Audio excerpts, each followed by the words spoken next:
credible news source for black audiences and beyond in Southern California. Let KBLA Talk 1580 power your advertising dollars. Our omni-channel custom marketing solutions are specifically tailored to connect with your ideal target audience. We leverage audio, podcasts, streaming, digital, social media, and local activations to get your message out to the black community. Get in touch with our advertising team today at advertising@kbla1580.com. That's advertising at kbla1580.com. KBLA 1580. We've got your black.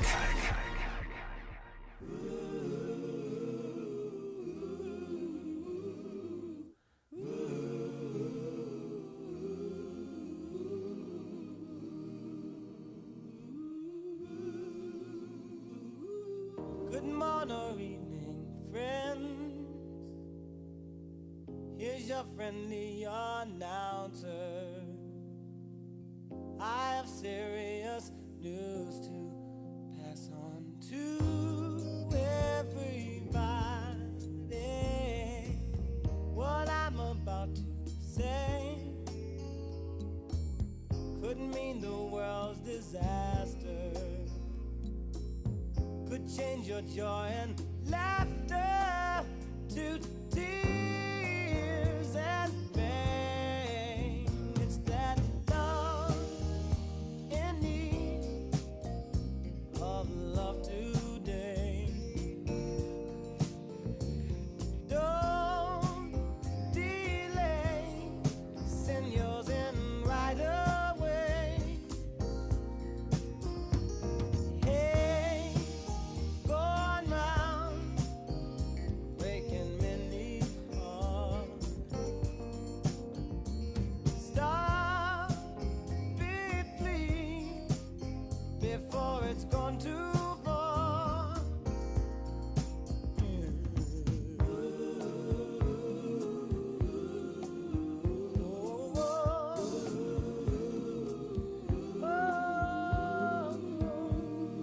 I'm Tavis Smiley, and that is Stevie Wonder, of course. I say this all the time, no matter what the occasion is, Stevie's got a song for you. He is the GOAT.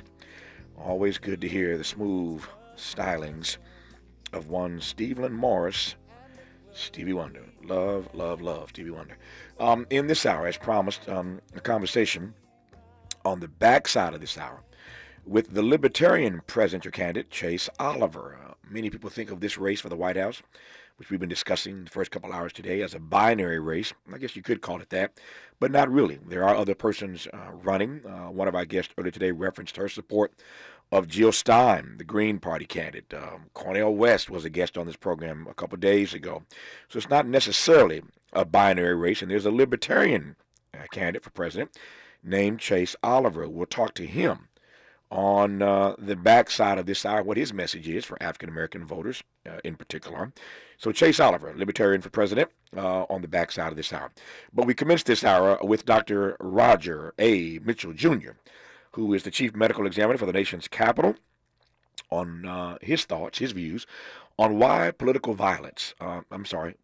violence, we were just talking about political violence moments ago. I'm pivoting now to police violence. Why police violence should be considered a public health issue. Think about that for just a second. That we live in a nation where there are those who believe, like Dr. Mitchell, that we ought to consider police violence as a public health issue. Exhibit A today in that argument would be Sonia Massey. I want to play for you now just a brief audio of our friend and brother Ben Crump, a regular guest on this program, trying to explain the shooting death of Sonia Massey. After Ben Crump, we'll commence our conversation with Dr. Roger Mitchell. Autopsy findings coupled with the video where we see her ducking, saying, "Sorry, sir, sorry." He shot when she's making a motion coming up. That's how you get the downward trajectory. And you see on the video his arm. He aims down. He literally aims down. You see his arms brace in a downward trajectory. And we know that he walked 2 to 3 steps to his right, out away from the counter, where it was, we believe, from objective observation, to get a better shot at Sawyer Massey. And when Sawyer Massey was staring at the barrel of his gun, we see on the video what she did. She stooped down and said, sorry. And we believe that the bullet, the shot, was shot while she was in a stooping position coming up. And that's how you get the downward trajectory. And the autopsy confirms what everybody already knew on the video, that this was just a senseless, unnecessary, excessive use of force. Completely unnecessary. Certainly not justified. I mean, how can you justify this? Dr. Mitchell, Roger Mitchell, good to have you on this program today, sir. How are you? It's my pleasure to be here. I'm excited to be here, Tavis, to be on your show. Thanks for having me. My great honor to have you on. Wish I had you on under different circumstances. So, let me just do this right quick. I'm watching my clock here. Let me get a quick response to this, and we'll commence in earnest when we come forward. But when you hear Ben Crump trying to explain this death at the hands of police, you hear what?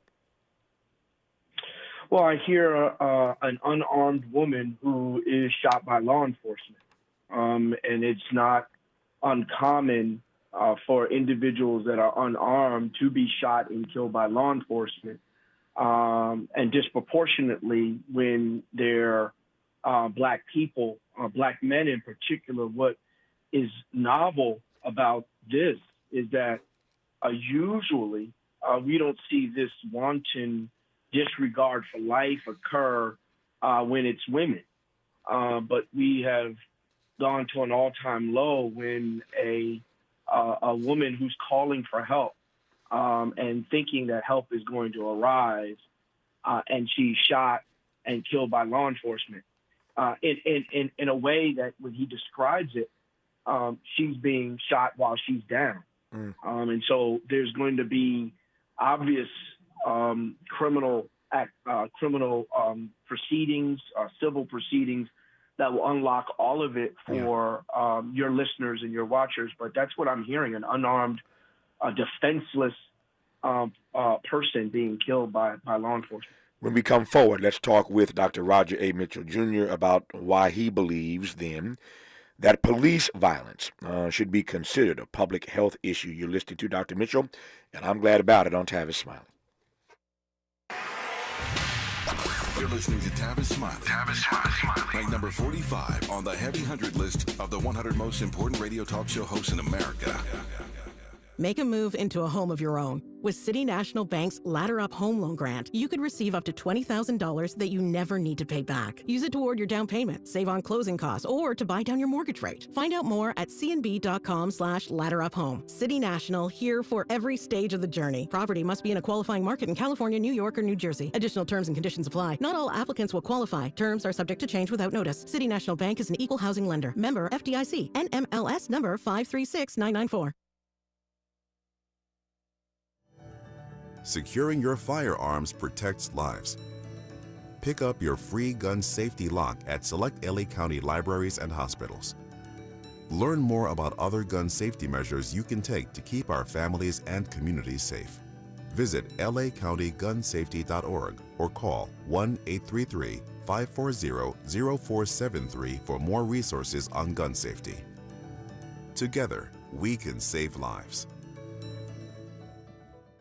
Looks like Bobby needs a ride again. Grab the keys. Let's take our auntie to the swap meet. Grab the keys. Whether you're giving rides or hauling gear, do it all in a Chevy SUV. Head to your local Chevy dealer, where well-qualified buyers get 1.9% APR on all 2024 Silverado 1500, Blazer EV, Equinox, Trailblazer, and Colorado models. Chevrolet, together, let's drive. 1.9% APR for 36 months. Monthly payment is $28.60 for every $1,000 you finance. Example down payment 17.0%. Plus finance with GM Financial. Some customers may not qualify. Not available with lease and some other offers. Take new retail delivery by 7/31/24. Oh no, stomach issues again? Stomach issues? Who are you? Your pancreas. I could be the real reason for your diarrhea, gas, bloating, stomach pain, or loose oily stools. I thought it was my stomach. People often do, but any of these symptoms could mean having a condition called exocrine pancreatic insufficiency, or EPI. With EPI, the pancreas doesn't release enough enzymes to break down food, but EPI is manageable. Use the symptom checker on identifyepi.com and speak with your doctor. That's identifyepi.com. Sponsored by AbbVie. Did you know your life insurance is an asset you can sell? I'm Jay Jackson, CEO of Abacus Life. For almost 20 years, Abacus has been purchasing life insurance policies from seniors just like you. And at abacuspays.com, we've created a free policy value calculator so you can find out the worth of your policy in just seconds. There are no fees and no obligations. Get real value from your life insurance when you need it with Abacus. Learn more at abacuspays.com. He's rooting for everybody black. Everybody black. More of Tavis Smiley coming your way right now. More of Tavis Smiley and the Chief Medical Examiner for the nation's capital, Dr. Roger A. Mitchell Jr., coming your way right now. To be sure, the Sonia Massey killing underscores the disproportionate police violence against black people, against disabled people. But you also heard Dr. Mitchell say a moment ago that it underscores the growing number of unarmed women, unarmed black women who are being randomly killed by police. Let me complicate this a bit more for you. It's not just that they're women. It's not just that they're unarmed black women. But in his press conference on Monday, Ben Crump, representing the Massey family, you heard Ben's audio earlier, Ben said that she had previously experienced mental health challenges, but did not show any aggression. Massey's family confirmed that she had previously been diagnosed with paranoid schizophrenia. Ben Crump said she needed a helping hand. She did not need a bullet to the face. I want to get more deeply into this in a second, Dr. Mitchell, but just talk to me about your experience with mental health challenges. Oftentimes, people of color will call the police for help. We could have a whole conversation about why this should not be on the docket of things, under the purview of things that police are assigned to handle. Put a pin in that for the moment. But just talk to me briefly here about the mental health challenges that so many in our community face, which oftentimes, when they call for help, leads to their death, their murder. Yeah, and just as an update, I just left the chief medical examiner role. I'm a chief medical officer here at Howard University, and Speaker of the House for the National Medical Association. But this criminalization of mental health is part of the public health challenge that we find in the criminal legal system, and having law enforcement that's not properly trained to deal with someone in crisis often leads to poor outcomes. And so we have, just like every community, have depression, anxiety, schizophrenia, and other mental health disorders that are in our community that we will call what has been assigned to us, right? 911 is the assigned emergency line that we call when we need help. But often when people arrive, those individuals are not arriving properly, not arriving prepared to help, not arriving to assess the situation. We know that individuals that find themselves in our prison system, many of them have some type of mental health issue that has landed them in our criminal legal system that is not equipped to service their conditions. We talk about Sandra Bland all the time, but she is an example of how another circumstance, another system failed someone that had some underlying mental health issues.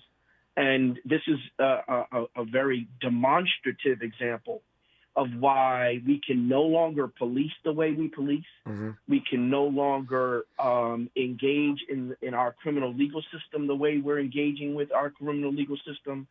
And in fact, this is a case where if it's not on the news, we might not even have known that Sonia Massey was shot by law enforcement, mm-hmm. because there is no requirement for anyone to report these deaths in a way that can be captured and categorized like we would do if someone died from cancer or someone died from in childbirth. So this is an absolute a public health issue, and we need to be talking about it in terms of that, so that we can do the work to understand how many times Sonia Massey is happening throughout this country.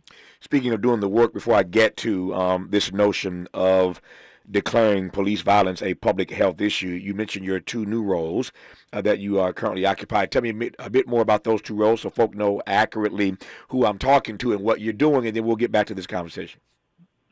Well, I'm a forensic pathologist. I've been a forensic pathologist since about 2006. I am the chief medical officer in charge of quality, safety, and patient care and physician enterprise here at Howard University's Ambulatory Care Center. Just coming off of being the chair of pathology here at Howard. I'm a professor, fully tenured here at Howard University. And then I have the pleasure to serve as the Speaker of the House for the National Medical Association, which is the oldest and largest group of Black physicians in the country. And these types of issues are no different than many of the other disparate health disparities that we advocate and activate around. Joy Calloway is a good friend of this program, so I know her great work alongside you and others in that fine organization. So I celebrate and I'm grateful for the work and witness that you all are doing there. Now to this notion of police violence and why it ought to be considered a public health issue. Give it to me. Well, I just wrote a book called Death in Custody: How America Ignores the Truth and What We Can Do About It. Johns Hopkins Press, Harvard Public Health called it one of the top public health books in 2023. And in this, with my co-author, Jay Aronson, we talk about how there's a need to capture data in any issue that's of public health concern. We've been dealing with death in custody, death at the hands of law enforcement, police brutality, whatever we're calling it in this season. We've been dealing with this since the law enforcement structure has been created, and even prior. In the book, we make a link to the lynching era, and then we bring it all the way down to today. When someone dies in the custody of law enforcement, and custody is defined as any individual that's being pursued by law enforcement, in pursuit once they got into custody, and then long-term, short-term jail or imprisonment.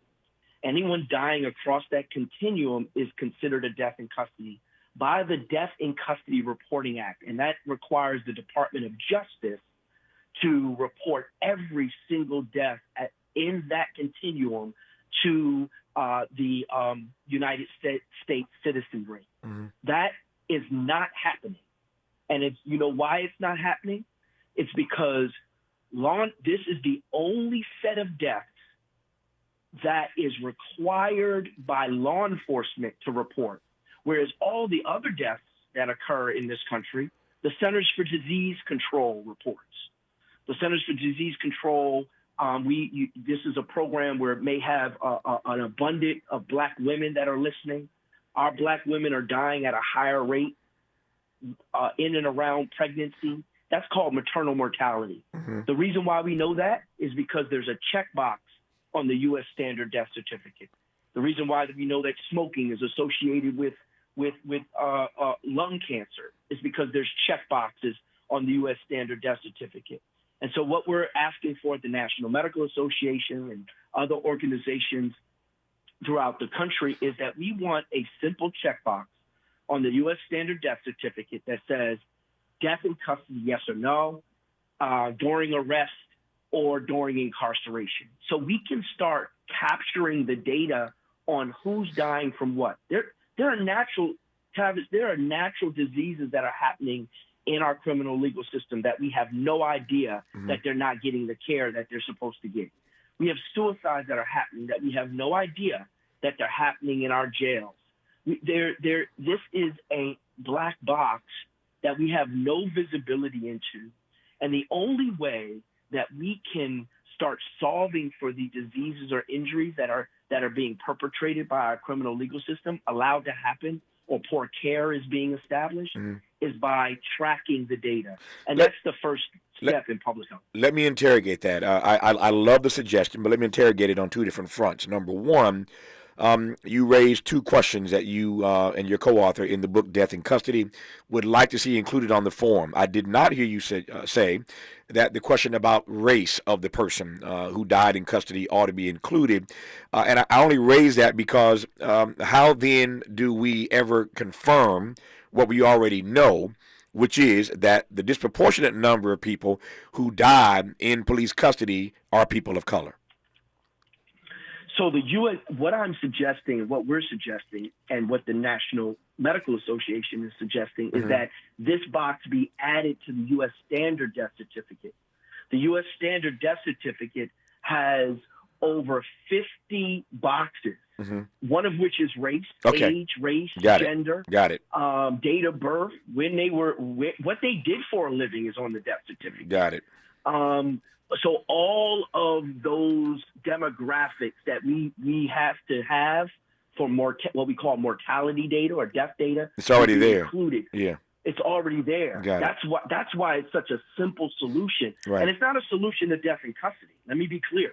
Once we have the data, there are journalists like you, there are people like me that need to do the work and press that data is released, that data is clean, that data is accurate, and then that data leads to funding for research, funding for prevention, funding for policy change.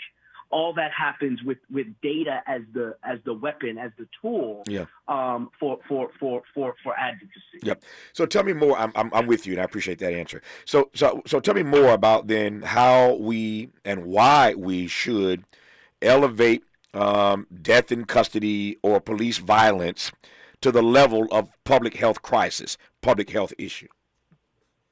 Well, the public health issue, the public health framework gives us a different toolbox. It gives us a toolbox where we can bring everybody to the table. Public health efforts deal with journalists. They bring forward industry. They bring forward business. Good example, breast cancer awareness. We know that breast cancer we made breast cancer a public health issue because we decided that there is a population within our country, within our families, within our community, that we need to have all hands on deck to not only solving and diagnosing the disease of breast cancer, but supporting our breast cancer survivors and educating people on how they can work through a breast cancer diagnosis and early detection from mammograms. All of the things that go into efforts to decrease death and suffering from a disease or injury is what the public health moniker gives to an issue. So you think about the stigma that in our community and in all communities of individuals that are incarcerated in prison. Nobody's talking about their loved one who's been in jail for 20 years.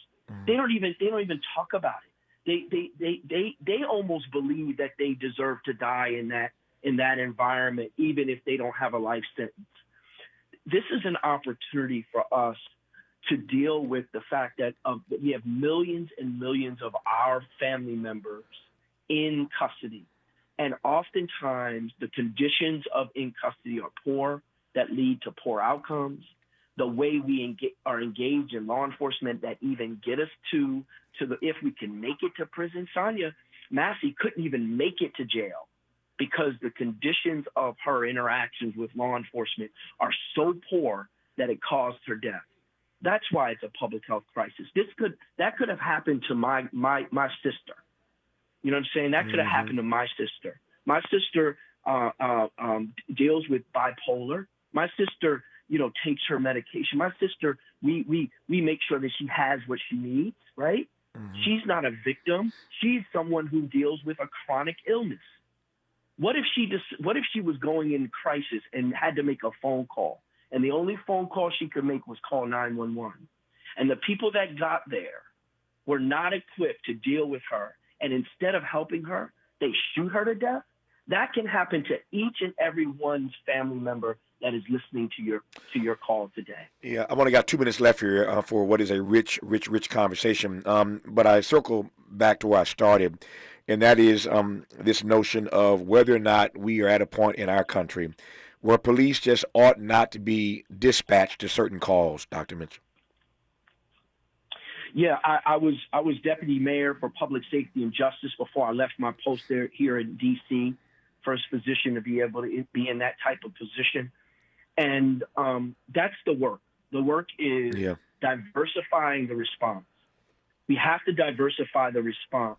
We have to keep those healthcare workers that would respond to something like this safe.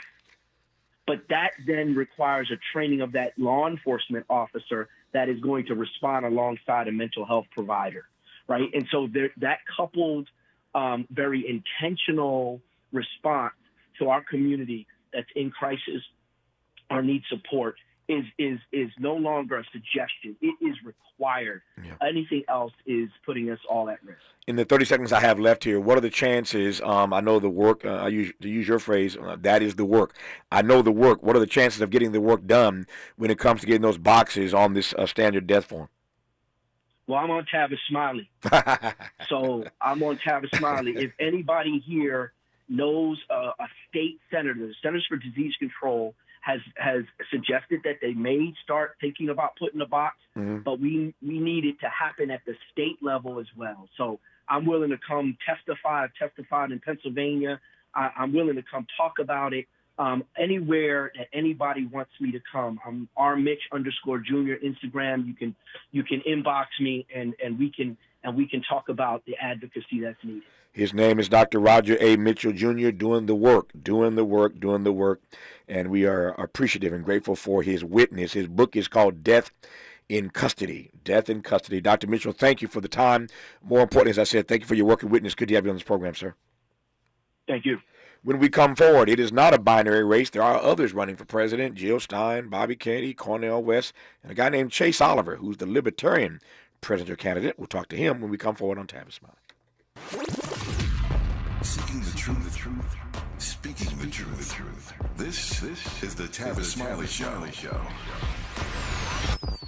Paid for by government.com. Did you know the United States Mint has issued a new Morgan silver dollar coin in proof condition for the first time? Not only that, they are also minted in 99.9% pure silver for the first time ever in history. Coin experts are calling this an amazing opportunity for anyone that knows the enduring popularity of Morgans. But you must hurry. Only 400,000 of these legal tender silver dollars were issued. These first ever Morgan silver dollars are brand new with stunning mirror-like finish, minted by the iconic San Francisco Mint. Call now and you're guaranteed a new first ever 99.9% pure silver proof Morgan dollar. To learn more, call 1-800-973-9717. If you order now, you will receive a free coin collector bonus pack, a $25 value, free with every order. Call 1-800-973-9717 now to secure your new Morgan silver dollars before they are gone. That's 1-800-973-9717. I'm Mike Moore. Here's the latest from the Black Information Network. The accused Gilgo Beach serial killer is due back in court today on Long Island. It'll be Rex Heuermann's first court appearance since June 6th, when the New York City architect was charged with 2 more murders. That brings the total number to 6 women, mostly sex workers. Former President Donald Trump is coming to Illinois this week. His campaign says he's attending the National Association of Black Journalists Convention in Chicago tomorrow. Trump will participate in a Q&A with political journalists. Items belonging to the late African-American NFL icon O.J. Simpson will be auctioned off to raise money to pay civil claims. In 1997, the families of Nicole Brown Simpson and Ron Goldman were awarded $33.5 million in a wrongful death lawsuit. And that's the latest. I'm Mike Moore from your 24/7 news source, the Black Information Network and BINnews.com. Every business faces challenges, but shipping shouldn't be one of them. Turn shipping to your advantage with USPS Ground Advantage from the United States Postal Service. Learn how at USPS.com/advantage. USPS Ground Advantage. Simple, affordable, reliable. This is the KBLA Sports Minute with Ray Richardson. The U.S. women's basketball team had no trouble at all in their first game in the Summer Olympics in Paris. They beat Japan by 26. 56 straight wins for the U.S. women in Olympic competition, a streak that started in 1992 in Barcelona. Asia Wilson had 24 points and 13 rebounds. Next game for the women's team is Saturday against Belgium. The U.S. men's basketball team is off until Wednesday. They have a second-round matchup against South Sudan. Simone Biles confirmed she will compete today in the women's gymnastic team finals. Biles suffered a mild calf strain on Sunday. Simone is trying to become the first gymnast in the world, male or female, to win 5 gold medals in the same Olympics. The Dodgers and Angels are back on the field tonight after a day off yesterday. The Dodgers are in San Diego. The Angels are at home against Colorado. No debates, no speculation, just the info you need. That's your KBLA Sports Minute. I'm Ray Richardson. More news, opinions, and conversation when we come forward on KBLA Talk 1580. We must understand the politics of our community, and we must know what part politics play in our lives. Questions about black voters, their disengagement, lack of information, and support or lack thereof for Democratic candidates have once again taken center stage as Democrats, Republicans, and independent candidates compete for this critical voting bloc. Will black voters abandon Democrats in this election, move historic numbers of votes toward the Republican nominee, or will they continue a decades-long trend of overperforming for Democratic candidates up and down the ballot? The stakes have never been higher for black America. Tune in to KBLA's new show, The Black Pack, hosted by veteran political strategist Adrian Shropshire, every Friday from 4 to 6 p.m. for a breakdown of the issues, rhetoric, polling, and more this election year. It's The Black Pack with Adrian Shropshire, Fridays from 4 to 6 p.m. exclusively on KBLA Talk 1580. I occasionally have nerve discomfort in my hands, so the things I love to do... Let's play something, Grandma. ...became difficult as I got older. If you have occasional stabbing and burning in your hands and feet, try Nervive Nerve Relief. Nervive's clinically studied dose of alpha-lipoic acid reduces occasional nerve discomfort in as little as 7 days with continued daily use. Say yes to healthy nerves with Nervive Nerve Relief. These statements have not been evaluated by the Food and Drug Administration. This product is not intended to diagnose, treat, cure, or prevent any disease.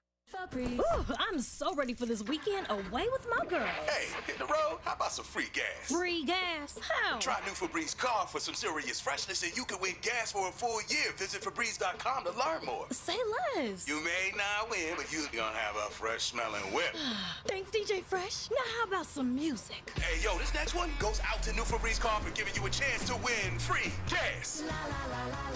No purchase necessary. Must be 18 to enter N73124 for rules and how to enter. Visit Febreze.com. More honesty than you can handle. More empowerment than you can imagine. You're tuned in to Tavis Smiley.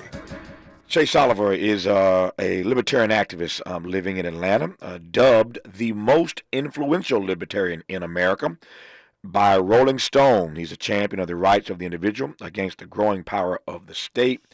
As I said earlier, many people regard this year's race for the White House as a binary choice between now the presumptive Democratic nominee, Kamala Harris, and the Republican nominee, Donald Trump. But there are others who are running, and we've invited them on this program along with the two big ones. We've invited them on the program as well to express themselves. Jill Stein, Cornel West, Bobby Kennedy Jr., and now a conversation with the Libertarian presidential candidate, Chase Oliver. Chase, good to have you on. How are you, sir?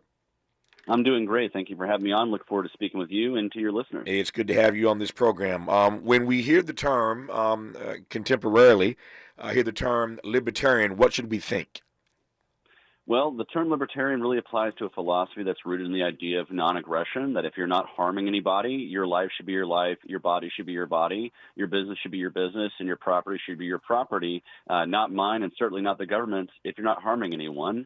And the essential function of government is to protect the civil liberties of one person from invasion of another. That definition, now we have that definition, I should say. Give me broadly a sense of how your platform differs dramatically from either the Democratic platform or the Republican platform. Well, I think the biggest difference between myself and both of the major parties is the fact that I don't want to continue spending trillions of dollars in deficits each year. I see this as a major reason why we have a drive up of inflation, a drive up of the cost of living that's affecting the regular working person out there. And, you know, as somebody who has to live paycheck to paycheck like many folks in the world, I want to see us stopping this. And then much of the rest of my platform is rooted in the idea that we don't need government to solve our problems, that we can do this at the community level through mutual and direct aid. And we don't need all the red tape and bureaucracy of government that gets in the way of us helping each other or helping ourselves. Tell me more, Chase Oliver, about the growing power of the state, which I referenced earlier. Oh, well, in pretty much every facet of our lives, the state has continued to grow and continue to have more and more influence in our behavior and our lives. And certainly since I've been an adult in the 9/11 years, just looking at just privacy as one example, we've seen continued pushing for less and less privacy, more and more ability for government to invade our privacy via our emails or our phone calls. And I think that, frankly, is wrong in the nation that's supposed to be the land of the free. Tell me why that concerns you. I hear your critique of the power that government is amassing, but what's at the root of your concern about that power grab, if you will? Well, I think the root of my concern about that is the fact that the more government power has, the more power they have over each and every one of us as sovereign individuals making decisions in our lives. And that leads to very powerful interests who control our government basically through lobbying and influence to have control over the average working person. And to me, I just want to get that corruption out of our lives and let us make our own decisions for ourselves, because the more government has power, the more that power will corrupt. Absolutely. How do libertarians writ large, or more specifically, more precisely, how does Chase Oliver, as Libertarian presidential candidate, see foreign policy issues? Well, I'm somebody who doesn't believe we need to export our values via militarism and via the warfare state. I'm tired of seeing our values exported via the bomb, the bullet, and the gun. I think what we need to do is disengage our militarism around the world and actually re-engage our diplomacy. You know, actually do some of the things that maybe Barack Obama promised in 2008, like actually speaking with our enemies without precondition and actually engaging diplomatically and tearing down trade barriers so we can have a free trade world. Because if I'm buying something from you or selling something to you, Tavis, you're going to have a vested interest in not wanting to shoot at me, and we need to apply that to our relationships with our international neighbors.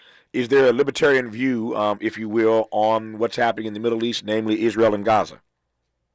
Yes, absolutely. We want to see a full disengagement of the United States from that theater of war, and that includes removing military aid from Israel. I'm somebody who personally has seen that while I understand October 7th was a horrible day and Israel has a right to respond to 1,400 of its citizens being murdered, the manner in which they responded via airstrikes and bombing and killing tens of thousands of innocent people is something that must be addressed. And the best way the United States can address that is to stop funding it and to demand that we have a ceasefire, a release of hostages, and get these two populations together to formulate some sort of lasting peace that doesn't involve the United States having to arm one side or the other. Is there a specific or particular message, a libertarian message for African American voters? If so, give it to me. Well, my message to African American voters is if you look at where the government has screwed people over and has been a boot on people and pressing them down, that has happened even more so for communities of color. And you can just look at the racist war on drugs. You can look at the systemic racism in our criminal justice system and the needs for reforms there. And the Libertarian Party has been shouting this from the rooftops since our founding in 1971, that people are on an unequal playing field in the justice system with government. And there are so many wrongs that need to be righted, like ending qualified immunity, maintaining liability insurance for police officers, mandating body cams. There are so many, ending mandatory minimum laws that tie the hands of judges to treat people on a case-by-case basis. There are so many areas where if you look at where the government interacts with people, is systemically wrong in the way they interact with populations who are of black or brown faces, and that's a shame. And that's something that we need to fix in our country, in addition to just general over-criminalization of our society that has led to the prison pipeline that is ruining communities, black and white, young and old, all over the country. You kind of tipped around this a moment ago. Let me come to it more directly and expressly. For those who are curious about more of the history of the Libertarian Party in this country, tell me more. So our party was founded in 1971 as a response to two things: the fact that we were continuing to fight in the war in Vietnam, and the fact that Nixon took us off the gold standard and created the fiat currency nightmare that we're in right now. But broadly speaking, since our founding, we have always supported each and every person's individual rights to live free, that they should be equal under the law when it comes to interactions with government, and that we need to get the government abuses out of our lives. And much of that is on the neighborhood level, at the individual level, and at the criminal justice level, like I just mentioned. But, for me, our party was founded on the notion that each and every person should be able to make what they can in the world, and that shouldn't be taken from them by an abusive government. You're running for president, of course, as Libertarian standard bearer, and yet somebody once famously said that all politics is local. Are there Libertarian candidates around the country who are elected routinely in local, state, regional elections? Oh, absolutely. We have hundreds of elected libertarians across the country, mostly at the local level, at the county level, the city level, and we're looking to start building ourselves up foundationally so we can continue to challenge the two-party system in races all over the country. We look forward to traveling as a campaign all over the country to support those local candidates and local initiatives. And one of the things we're doing as a campaign is starting to travel around the country and finding people who are doing good in their community and are not waiting for the government to solve those problems, who are solving those problems themselves. Things like feeding the homeless, things like providing addiction therapy programs or safe usage, for those who are suffering from addiction. These kinds of people need to be highlighted because these are the real change makers in our communities. And you're right, all politics is local. Let me tee this up now. When we come forward, I'll give you a chance to unpack it, Chase Oliver, Libertarian candidate for president. Every independent, and I'm using that in air quotes now, every independent candidate, and by independent I mean if you're not the Republican nominee or the presumptive Democratic nominee, everybody else running is having to respond to the same question, and that is, how you pull votes from this person or that person, making it more likely that the other person ends up being elected. Cornel West has dealt with that question on this program. Jill Stein has dealt with that question. Bobby Kennedy Jr. has had to address that question. And Chase Oliver, Libertarian candidate, will address that question when we come forward on Tavis Smiley. Hope, agency, dignity. This is Tavis Smiley.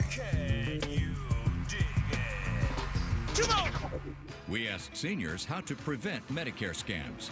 My best advice, if you get a phone call, do not talk to the person. These people are well trained. Don't talk to them. They don't know me. They're just trying to scam me. Don't be fooled. Hang up. Just hang up. Never give out your Medicare number. They're going to get your number to put in a false claim. If I get a call from someone, I don't pick up the phone. And should I pick up the phone and they ask for information, then I hang up. How do you detect Medicare fraud? Just like I check my credit card statements, I check my Medicare statements monthly. Scammers can get a hold of your number, order medical devices through your account, and you're not even going to know about it if you don't look at your statement. Check your statement every month. If you get your statement and you see something that you know you did not have done, you report it. Call your senior Medicare Patrol. To report Medicare fraud, call the Senior Medicare Patrol at 855-613-7080.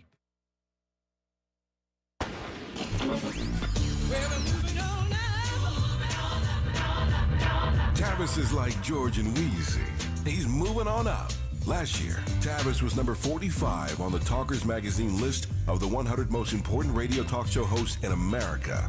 Wait for it. Wait for it. The 2024 list was recently released, and Tavis has jumped to number 33 on the list of the nation's most important talkers, making him the highest-ranked African-American on the coveted roster.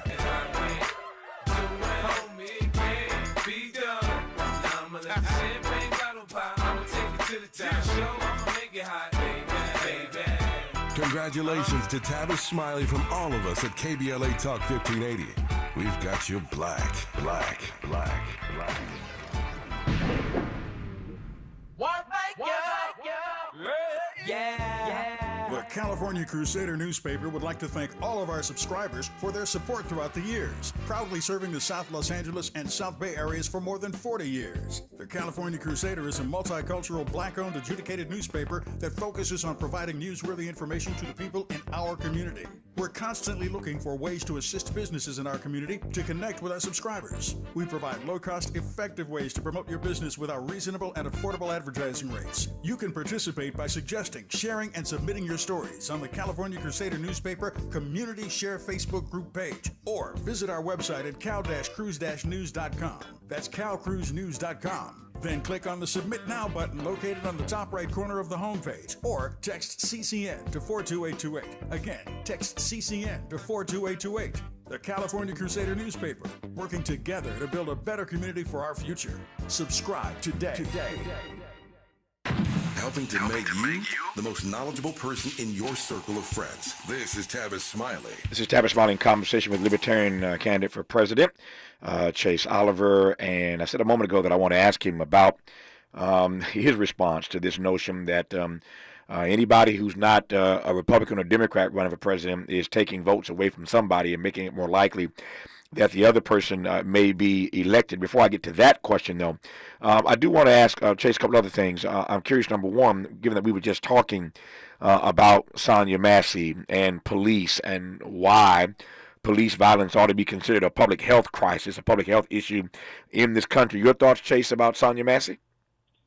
Well, I think it's just another example of a tragic death that shouldn't have happened at the hand of police. I think it's another indicator that we need to have major reforms in our law enforcement, our criminal justice system. And it's another example of why we need to have things like ending qualified immunity, why we need to have things like mandatory body cams, and why we need to have things like holding liability insurance policies. Because I imagine in a civil suit, if a jury finds someone guilty of something like this shooting, I don't want those services to be affected in the rest of the city. I don't want other funding to come from the city. I want that to come from an insurance policy. Why? Mm-hmm. Because this would get bad cops off the streets. It's a free market mechanism. If you become uninsurable, you just can't be a cop anymore. You've done too many things wrong. You've had too many claims made against you. You can't be an officer anymore. And that will actually follow each and every officer, no matter what department they go to. And so if we had a policy of mandating liability policies for officers, there would be no shuffling people around from department to department, problem officers who had had issues in other departments, because that record would follow them with their insurance policy. This is what we need to see more of, more accountability. I hear you. I didn't mean to cut you off. I hear your thoughts now on criminal justice reform. Let me pivot to one or two other issues. Immigration. How do libertarians process the immigration issue in this country? Well, I'm somebody who recognizes that there's a problem at our southern border, but it's not necessarily caused by immigrants. It's caused by government's inability to properly process people through in a timely manner who want to come here and work. We need a 21st century Ellis Island that tells people if you want to come here to work, come through a port of entry, declare who you are to a quick background check, and become in with legal status. When we do that, we remove the shadow economy from immigrants who are being exploited for their labor because of fear of deportation. We make our communities safer because if you're an immigrant who sees a crime being committed, you're more likely to actually report it as opposed to not wanting to do that for fear of having your name put on a piece of paper and being revealed that you're an immigrant. This brings people out of the shadows, which is safer for us. It's better for American workers and immigrant workers alike, and it streamlines the process so we don't have human suffering at our southern border, and it has the added benefit of allowing our law enforcement to laser focus on people who are coming across the border for the purposes of harming people through trafficking or other such exploitation. If my research is correct, I could be wrong, but if my research is correct, I believe you were once an Obama supporter, but at some point you split with him. If that's true, tell me I'm right and tell me why you split. Well, yeah. Well, I originally got started in politics being an anti-war activist, so opposing the Bush wars. And when it came time for the 2008 primary, we had Hillary Clinton, who we felt was a continuation of those policies, or Barack Obama, who was saying a lot of things that sounded good to the peace movement. And then once he got elected, he abandoned all those promises. He didn't close Gitmo. He didn't end the wars. He didn't stop the drones. He didn't talk to our enemies without precondition. And that pushed me out of the Democratic Party because I realized I needed to find a true anti-war movement. And I was an independent for a while, and then I discovered the Libertarian Party. And we're the true anti-war party in this country that has been consistently anti-war since our founding. Another question about anti-war policy when we come forward in our remaining moments with Chase Oliver, and then we'll get to that question that I raised earlier about how he responds specifically to this notion that anybody who's not the standard bearer for the GOP or the Democratic Party is pulling votes away from somebody and making it more likely that somebody else will ultimately be elected. You're listening to the Libertarian candidate for president, Chase Oliver, right now on Tavis Smiley. What's your quarrel with the world? You're listening to Tavis Smiley.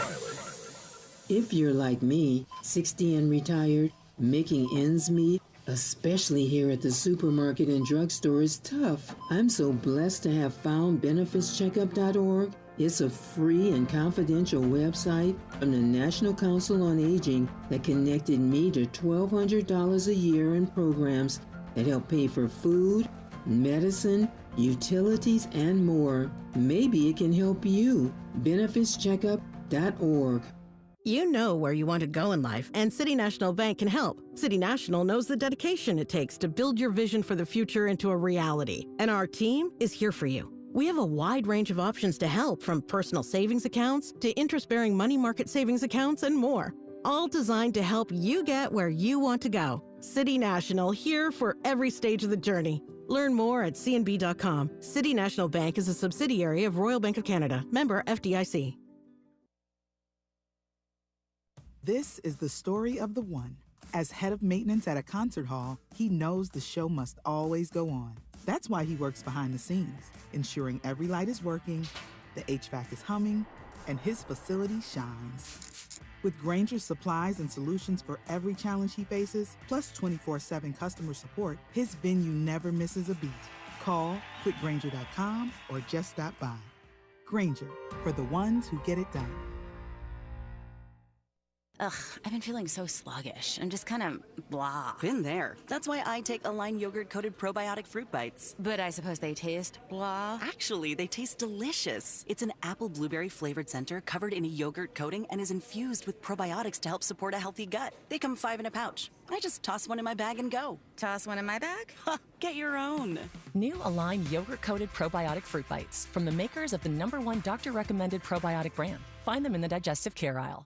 Hey there, Los Angeles. This is James Lucky Jr., publisher and editor of Los Angeles News Observer.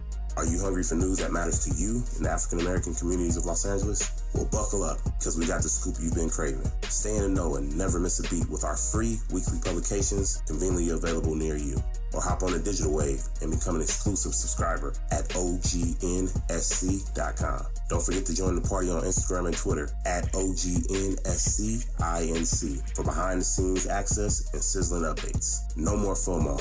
Let's stay informed, connected, and empowered together. I spray and scrub, but the soap scum in my bathtub is still there. I spray and scrub, but the burnt sauce on my stovetop sticks around. Sprays can leave grime behind, but new Mr. Clean Ultra Foamy Magic Eraser combines the scrubbing power of an eraser with the cleaning power of Dawn to melt away tough messes on contact. Just wet, squeeze, and erase. Stop spraying, start erasing, and clean with more magic than ever with new Ultra Foamy Magic Eraser. Mr. Clean, Mr. Clean. Made fresh daily in the Mert Park, Los Angeles, California. You're listening to Tavis Smiley. Got about 4 minutes left here with Chase Oliver, the Libertarian candidate for president of these United States. Spoiler alert, an Olympic spoiler alert. If you don't want to hear it, turn your radio down right quick. Turn it down. If you don't want to hear this news about the Olympics, turn it down. All right, I can tell you now. Everybody was waiting on this. The U.S. women's gymnastics team has completed their redemption tour by winning gold at the Paris Olympics. Simone Biles and the U.S. women's gymnastics team have won gold at the Paris Olympics. Her injury notwithstanding, she's on a roll, trying to win 5 gold medals this time around. But they have won team gold. The U.S. women athletic team, gymnastics team, rather. So I didn't want to spoil that for those who want to wait to watch it in real time. But there you have it. All right, back to Chase Oliver, Libertarian candidate for president. In the 3 minutes I have left here, 2 questions. Number one, Chase, to your mind, is there such a thing as a good war? And as president, as a Libertarian president, how would you decide when to engage militarily? Chase? Hey, yeah. So There you war go. is not good. Mm-hmm. War is never a great thing, but it always leads to suffering. But what I want to see is the only time we ever need to go to war is when we are attacked and when Congress declares it. We haven't done that since World War II. But no war is great, but there are wars that are justified, and that's when you're attacked and you attack back. Okay, but only if we're attacked. So you wouldn't be engaged in a proxy war with Russia right now? No, I would not. Yeah. Would you continue as Joe Biden, the Biden administration is doing, sending all these weapons to Israel? No, I would not. Okay. I like straight, direct, straightforward answers. My last question, I think, this is my exit question, I think.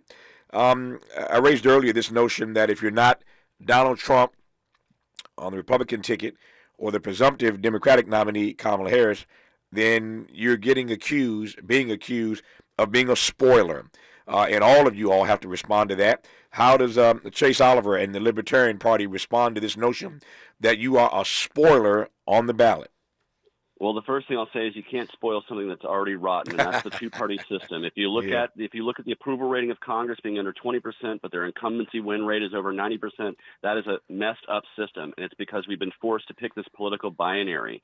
My message to people is don't settle for less. The only way to make your vote matter is to vote outside the system to make real changes, and we need to put the ideas out there that are going to have the two-party system actually addressing your concerns and your needs. We need to change the way we vote to ranked choice voting, but when it comes to which voters I'm going to be pulling from, libertarians routinely pull about equal from Republicans and Democrats. Our largest number is independents, and our largest pool of voters are people who would not vote if they didn't have another option, which is what happens in this country. 4 in 10 people don't vote because they don't feel inspired, and that's because they're only mostly shown these 2 top-of-the-line candidates, and those people are not representing the needs of America the way they need to, and it leads to further hyperpartisanship and polarization. So I encourage voters to look outside the two-party box and to find the best representative for them and vote without fear. Dare to change the way you vote. He made the case. Chase Oliver, a Libertarian candidate for president, who I've been honored to have had on this program. I talk to everybody. So if you're running for president, you can certainly come talk to me and share with the audience what your position is, what your platform is, and I appreciate Chase Oliver for accepting the invitation. Chase, all the best to you, sir. Thank you for your time. Thank you. Go Team USA. Good to have you on this program. Go Team USA.